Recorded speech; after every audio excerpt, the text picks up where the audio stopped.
VOA Afrique. Bonjour à tous, heureuse de vous retrouver ce jeudi pour votre rendez-vous de Washington Forum. Retour sur le malaise anglophone au Cameroun, des rassemblements violemment réprimés par les autorités qui ont interdit de manifester, au blocage d'Internet et à l'arrestation de 3 leaders de la contestation. Alors que veulent les Camerounais anglophones? Sécession, autonomie, fédéralisme ou que revendiquent-ils? Et puis le dialogue avec le gouvernement est-il dans l'impasse? Quelle unité du pays après 34 ans de Paul Biya au pouvoir? C'est tout de suite dans Washington Forum.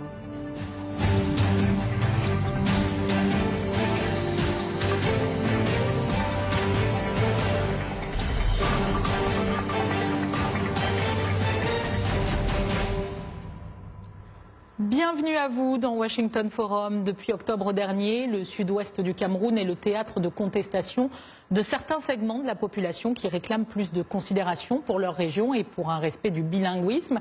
Ils estiment que leur statut est de moins en moins considéré dans un pays qui reconnaît le français et l'anglais comme langue officielle. La tension est loin de retomber. Abdourahmane Dia nous donne plus de précisions. Le malaise dure depuis des décennies, mais ce sont les avocats qui ont été les premiers à raviver la flamme de la contestation de ces derniers mois, dénonçant la prédominance du français dans le système juridique camerounais. Mais ils ne sont pas seuls. Les élèves, les étudiants et les professeurs aussi ont fait exploser leur colère face à ce qu'ils considèrent comme une marginalisation de leur région. Du coup, ils ont décidé de déserter les classes. Mais au fil des semaines, le mécontentement s'est exprimé de façon plus violente.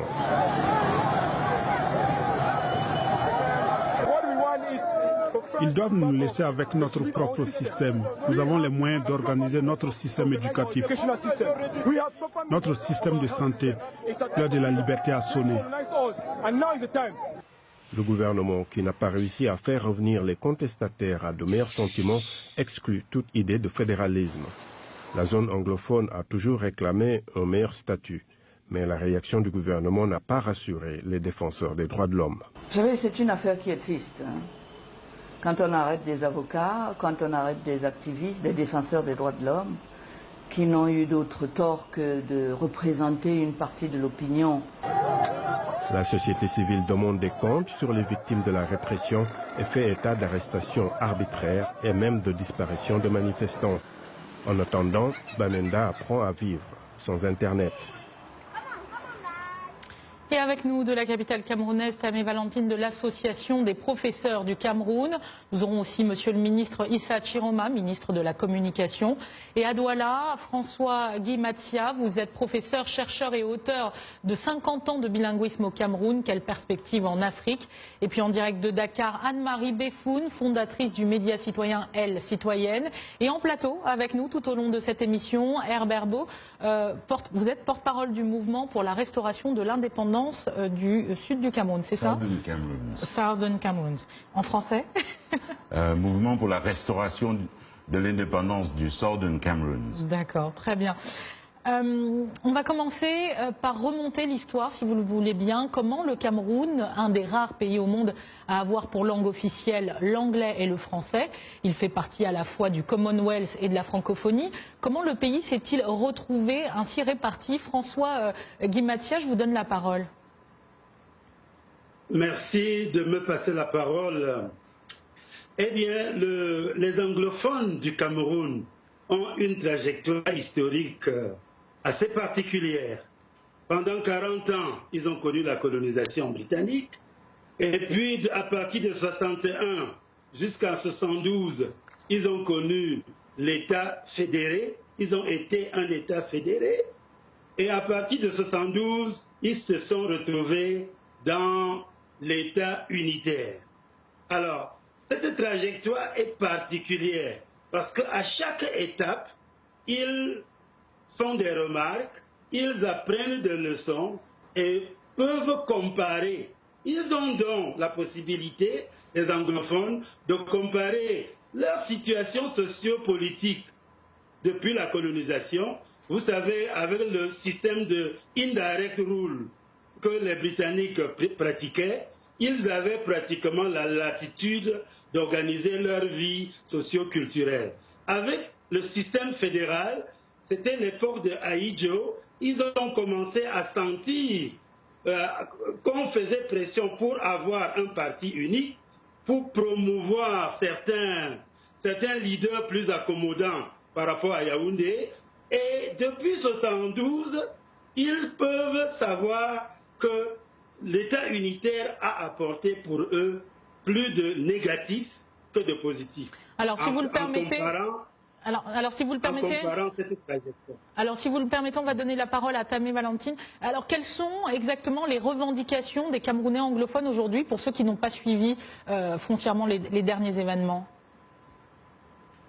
Merci infiniment. Bon, on a commencé ici comme les professeurs qui revendiquaient une amélioration du système d'éducation. On voulait arranger les problèmes qui se sont montrés, qui sont surgis pendant des décennies, qui montraient qu'il y avait vraiment un problème anglophone dans le système d'éducation. Mais quand vous dites un problème, par exemple, donnez-nous un exemple concret. Ça se traduisait par quoi? Bon, il y a deux sous-systèmes d'éducation. Le sous-système anglophone, le sous-système francophone. Et notre loi d'orientation donne des précisions sur ça. Donc on doit laisser ces deux sous-systèmes se développer leur système d'éducation et d'évaluation. Mais des fois, on a l'impression que c'est des administrateurs francophones qui sont à Yaoundé qui dictent ce qui doit arriver comme sort pour les anglophones, pour les étudiants anglophones. Donc, on a essayé de scinder les problèmes. On a eu 11 problèmes au début et on a voulu essayer de arranger ce problème avec le gouvernement en place, avec ceux qui sont venus, avec la ROC qui a été mise en place. Et ce qu'on avait, il y avait la francophonisation. Il y a des universités qui sont des universités anglo-saxonnes. On appelle anglo-saxonnes. On reviendra dessus. On voit qu'il y a les francophones, les enfants, pas seulement ceux qui viennent, pas ceux qui viennent des provinces anglophones ou bien des régions anglophones, mais ceux qui ont pour langue opérationnelle que le français. On reviendra, si vous le permettez, on reviendra dessus un peu plus loin, justement, sur ces exemples-là. Je voulais simplement qu'on revienne sur les revendications principales. Herbert Beau, en quelques mots, rapidement, les revendications, les grands traits, qu'est-ce que les Camerounais anglophones aujourd'hui demandent?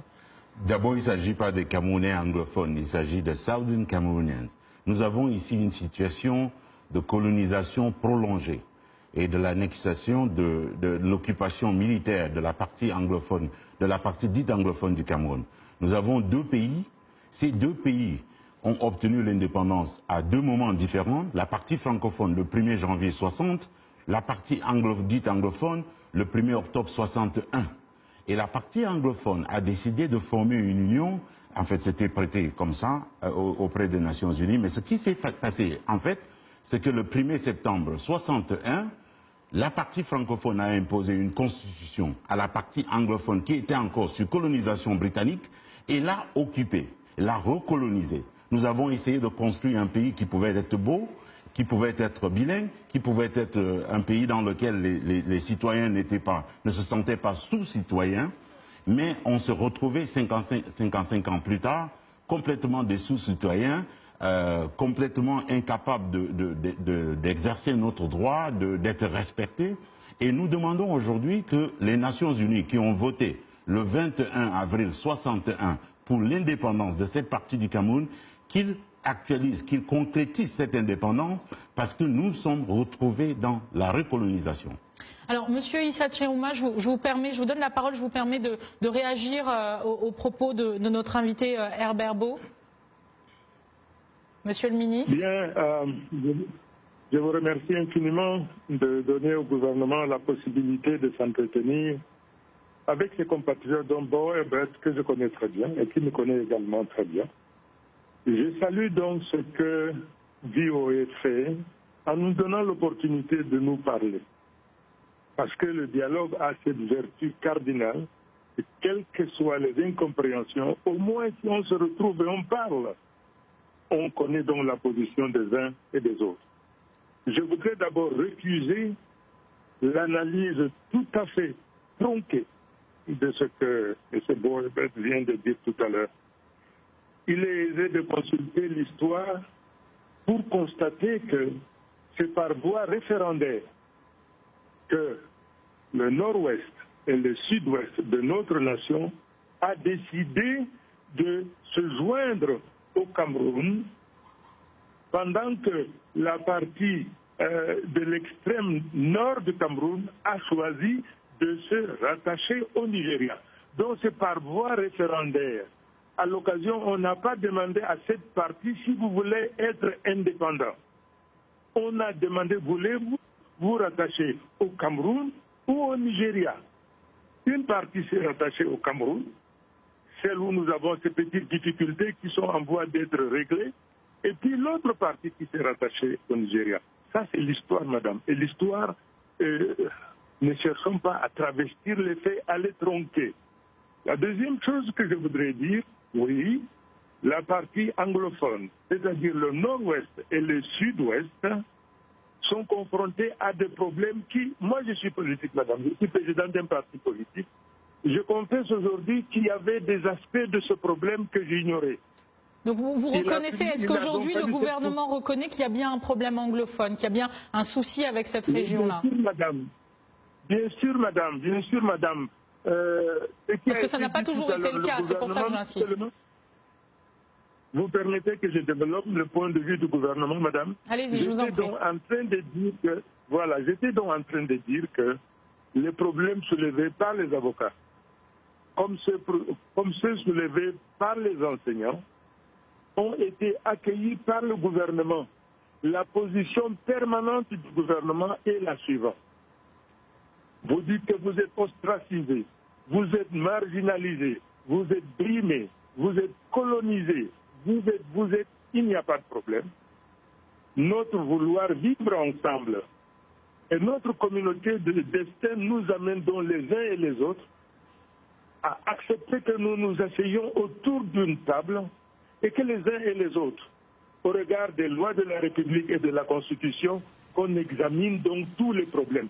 Il n'y a pas de question tabou pour le gouvernement, madame, compris le fédéralisme et la sécession. Mais alors justement, si vous permettez, on va essayer de donner la parole à tout le monde. Si vous permettez, monsieur le ministre, on va donner la parole à tout le monde. Anne-Marie Beffoun, le ministre Chirouma vient de parler de sécessionnisme, de fédéralisme, en disant qu'il n'y en a pas. Mais on sait qu'il y a plusieurs courants, les sécessionnistes, les fédéralistes, les autonomistes. Comment est-ce que vous lisez cette crise, justement, qu'il y a de ce côté-là du pays ?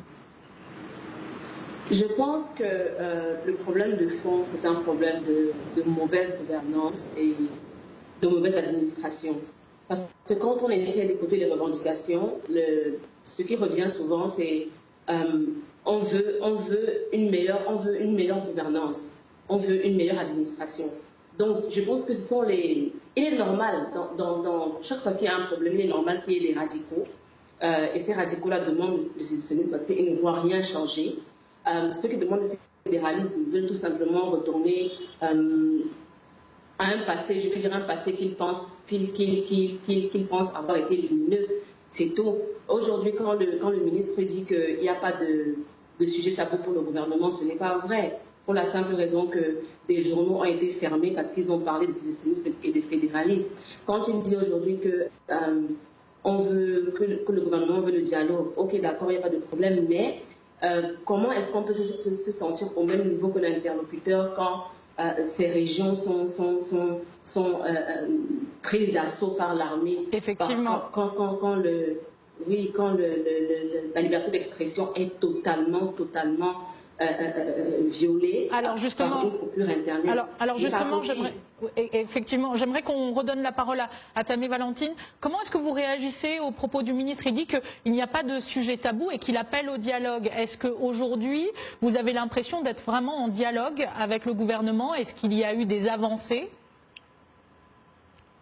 Oui, merci infiniment. Je pense que le ministre va dans le sens du gouvernement, dans le sens du président de la République, qui s'il n'y a pas de maquis, on ne doit pas entrer dans le maquis pour s'exprimer.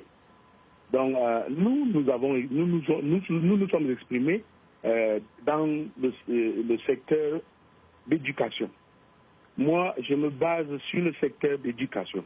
Nous nous sommes exprimés et nous avons essayé de séparer les chaînes pédagogiques. Comme il y a 2 sous-systèmes d'éducation, il doit y avoir 2 sous-systèmes, effectivement, pas d'harmonisation, parce que quand on harmonise, peut-être il faut d'abord commencer par harmoniser les langues.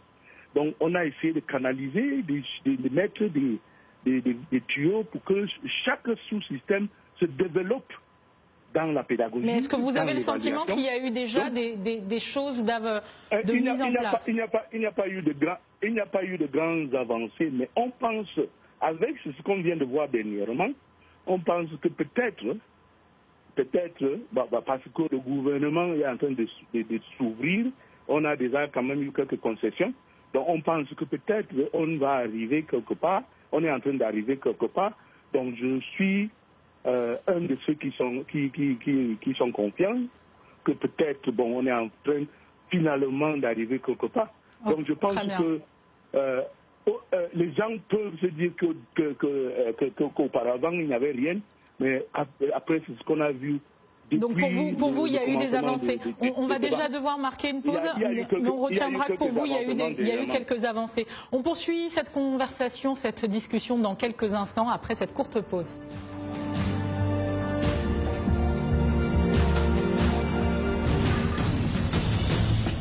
En plus de nos programmes sur FM et ondes courtes, La Voix de l'Amérique est en votre compagnie 24 heures sur 24 sur Internet. Djamena, d'une trentaine de représentants d'un syndicat d'étudiants.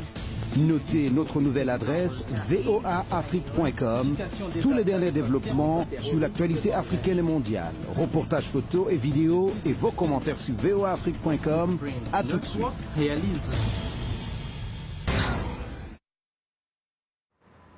De retour dans ce Washington Forum, toujours consacré au décryptage de la question anglophone au Cameroun. On prend la direction de la capitale où notre correspondant Moki Edwin Kizega a recueilli des réactions dans les rues de Yaoundé. Les enseignants sont entrés en grève, probablement parce qu'ils n'étaient pas satisfaits de leurs conditions de travail. Le Cameroun aujourd'hui est bilingue.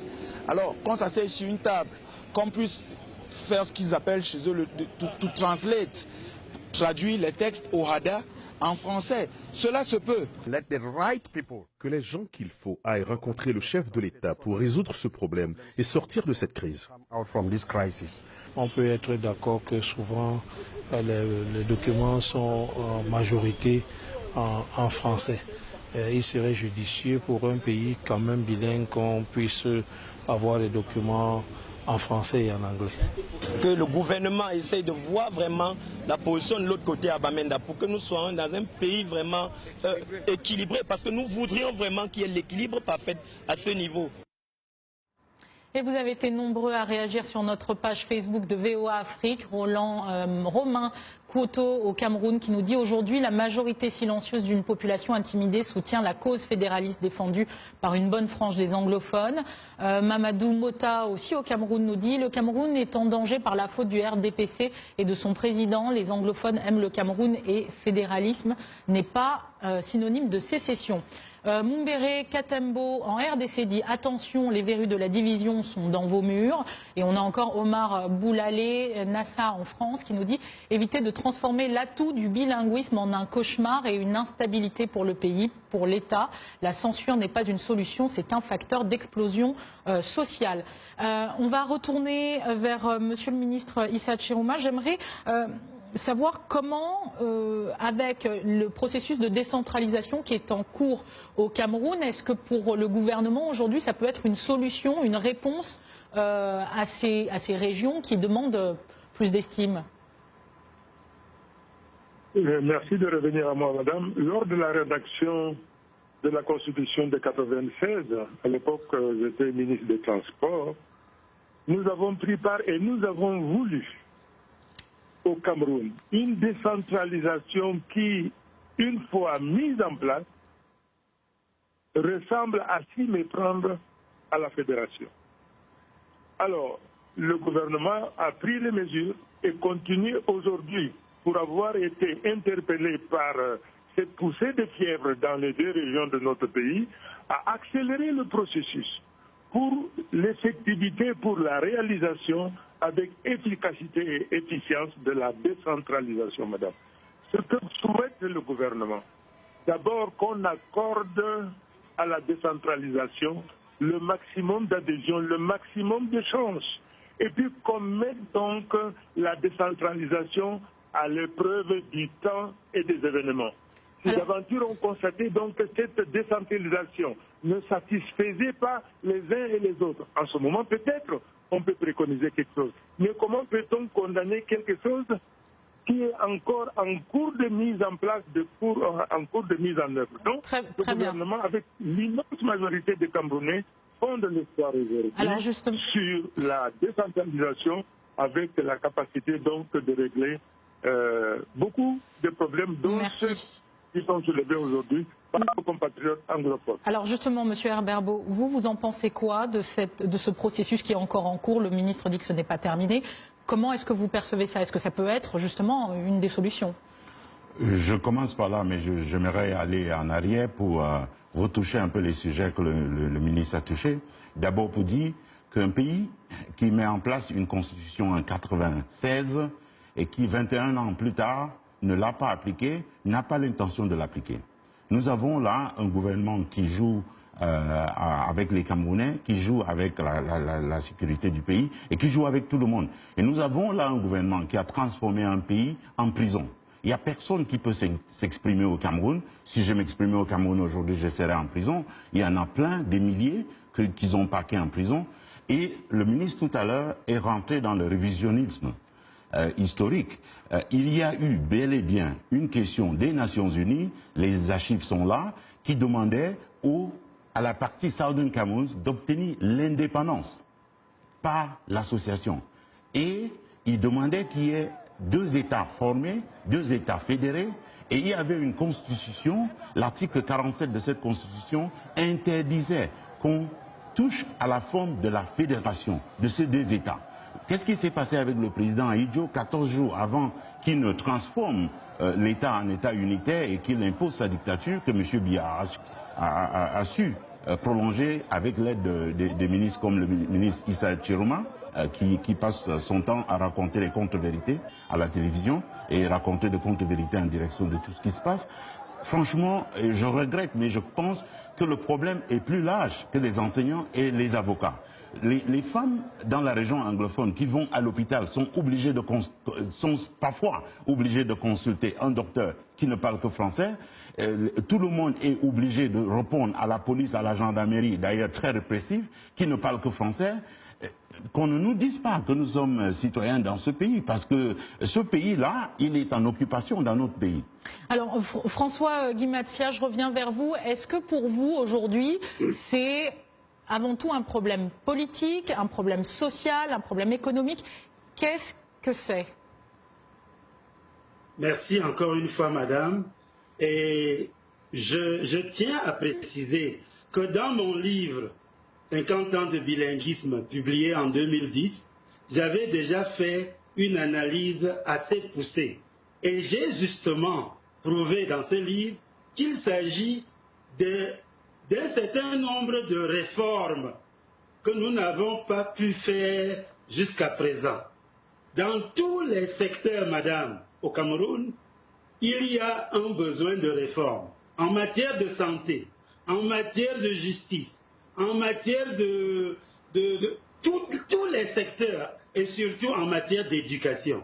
Si nous avions, à partir du cadre de la réunification, mis sur pied un bon système camerounais qui puise sa force du système anglophone et du système francophone, et c'est là ma thèse centrale dans mon livre, nous n'en serions pas là aujourd'hui.